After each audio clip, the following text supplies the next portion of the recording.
माता सीता को एक नर तोते ने श्राप दिया था। ये श्राप तब दिया था जब सीता माता ने गलती से किसी मादा तोते को अपने पास कैद कर लिया था। विस्तार में हम बताते हैं कि पौराणिक कथा के अनुसार एक तोता और एक तोती का जोड़ा था। जब सीता माता छोटी थी तो उन्होंने गलती से मादा तोते को कैद कर लिया था। इस कारण नर तोता दुखी होकर सीता माँ को श्राप दे दिया कि जिस तरह उसे अपने साथी से बिछड़ने का कष्ट हुआ, उसी तरह सीता को भी वियोग पति से अलग होने का कष्ट होगा। ये श्राप सीता माता को वनवास के दौरान पति से अलग होने का कारण बना, जो कि रामचरितमानस में वर्णित थे।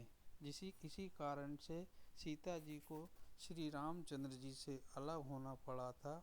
और ये कथा धार्मिक के अनुसार बचपन में माता सीता अपनी सखियों के साथ एक बगीचे में खेल रही थी, तब अचानक उनका ध्यान पेड़ पर बैठे तोता तोती के जोड़े पे गया। ये जोड़ा माता सीता और प्रभु श्री राम को लेकर आपस में बातें कर रहा था, जिसे माता सीता छुपकर सुनने लगी। तो तोता तोती आपस में बातें कर रहे थे कि भविष्य के महान राजा श्री रामचंद्र जन्म ले चुके हैं, वे एक महान प्रतापी राजा बनेंगे और उनका विवाह राजा जनक की पुत्री राजकुमारी सीता जी के साथ होगा।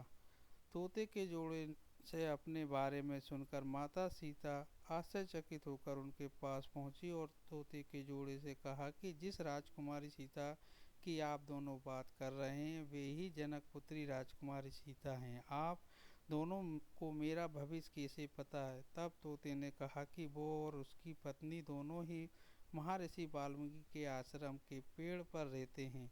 महर्षि वाल्मीकि ही ये सब बातें अपने शिष्यों को बताया करते थे, जिसे हम दोनों भी सुनते थे। ये सब बातें हमें रटी हुई हैं।